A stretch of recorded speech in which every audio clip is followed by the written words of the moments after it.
Australia is one of the most naturally beautiful places in the entire world. Its climate, topography, and wildlife are unlike any others found anywhere on Earth. However, it can be uncommonly dangerous, and its wide array of poisonous and aggressive creatures are responsible for thousands of deaths annually.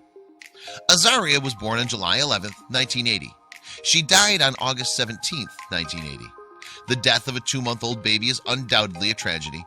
There's no denying that. Yet perhaps even more tragic is the years of pain and uncertainty that followed her untimely demise.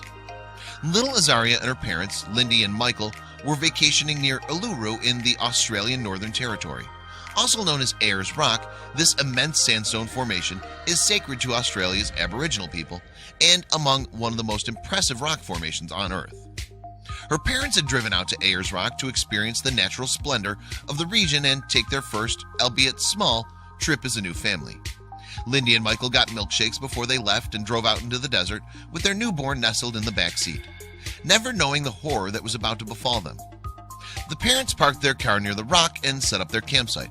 They were only away from Azaria for a few moments, but when they turned around, Azaria was no longer in their tent. Someone or something had ripped her from the safety of the tent and taken her. They were convinced that a dingo, an Australian wild dog, had broken into the tent and snatched the baby. Unfortunately, Lindy and Michael Chamberlain had no way of proving the attack had occurred. The authorities were contacted and began combing the area for any sign of the infant. Unfortunately, they never located it.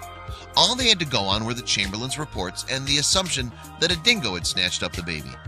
Of course, there was also the chance that the baby was killed and buried somewhere in the desert by someone else.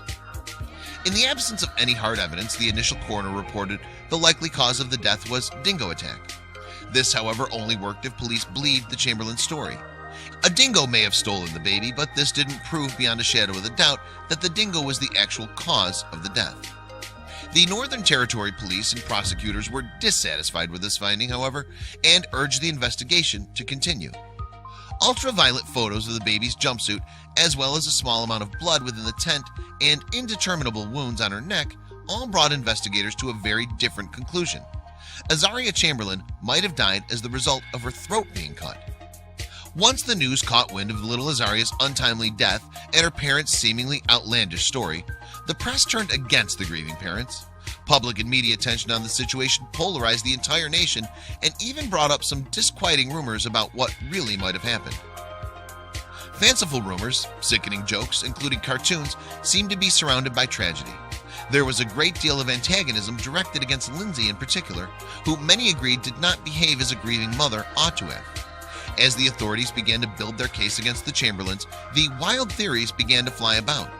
The papers made a great deal about Chamberlain's Seventh-day Adventist religion, which was unusual in their area and only made them appear more like outsiders.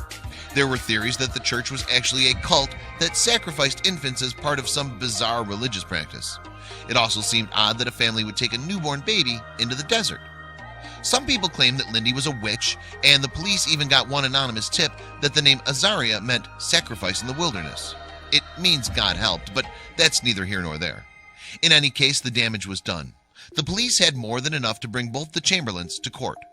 The police alleged that Lindy Chamberlain had cut Azaria's throat in the front seat of the family car before hiding the baby's body in a large camera case. Only once she'd made it back to the campsite and run into other campers did she finally set up the crime scene so as to make it appear that a dingo had broken into the tent and snatched the baby. It was alleged that once the couple and the other campers had gone to look for the baby, she surreptitiously disposed of the body, knowing that a dingo would undoubtedly come and scavenge for it. The case was the most publicized trial in Australian history. What's more, Lindy and her husband were looking more and more guilty by the day. When Lindy Chamberlain was questioned about Azaria's clothes that day, she mentioned a small jacket over the jumpsuit.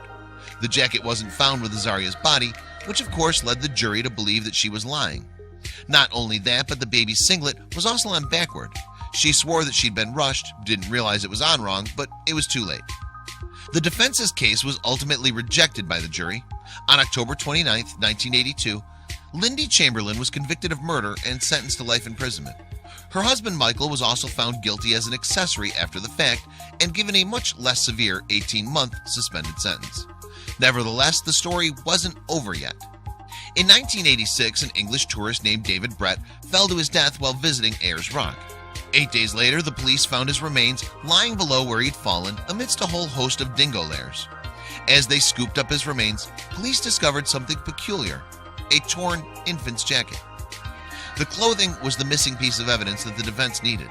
It rejected 2 key points of the prosecution's case and of indicated bias and invalid assumptions made during the initial trial. The case was brought before a new judge who deliberated for nearly 2 years on the validity of the initial findings and verdicts. On September 15, 1988, Lindy and Michael Chamberlain's convictions were appealed. A unanimous vote by the Northern Territory Court of Criminal Appeals had proven what they'd been saying all along: they were not responsible for their daughter's death. The Chamberlains had suffered unduly for years, not just in the court proceedings and prison, but also in public. Many of their friends, neighbors, fellow Australians, and even the world as a whole still believed them to be murderers and liars. Then, 2 days after they were exonerated, the Chamberlains were awarded $1.3 million in compensation for wrongful imprisonment. It wasn't much, however, and only covered a third of their legal expenses. In 2012, which was about 32 years after Azaria's death, the Chamberlains' version of events was officially confirmed. A coroner re-examined the details of the case and compared it to the newfound information on the brazen behavior of modern dingoes. Azaria's death was, in fact, the result of a rare and unexpected dingo attack. Since the story broke in fall of 1980, numerous books have been written about the case.